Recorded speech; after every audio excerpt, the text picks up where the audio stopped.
ও তুই এসছিস আজকে? তোকে খুঁজছিলাম আমি। তোর না মানে কমপ্লেন আছে, তুই জিমে ঠিকঠাক নাকি ওয়েট র্যাক করছিস না, মেশিনে ইউজ করছিস যখন টাওয়াল ইউজ করছিস না, তোর বিহেভিয়ার অনেক খারাপ আছে, অন্য মেম্বাররা কমপ্লেন করছে। কী ব্যাপার, কী হচ্ছে এগুলো? ঠিক আছে, তাহলে আর আমি কি বলবো, আমি তো জানতাম না আসলে। তাহলে দেখো তোমরা কি করবে। আমি আমি ভাবছিলাম যে আজকে ওই মাইনেটা 1 বছরের একটা মেম্বারশিপ করিয়ে নেবো।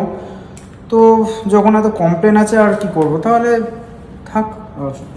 ও আচ্ছা আচ্ছা আচ্ছা আচ্ছা, না ভাই আমি, আরে ভাই, আরে তুই তো আমার ভাইয়ের মতো, দাদার কথা রাগ করে নাকি রে ভাই? না মানে আরে কি করে ভাই ভাই এরকম হতেই পারে, কোনো ব্যাপার নয়, আমি সব বুঝে নেবো।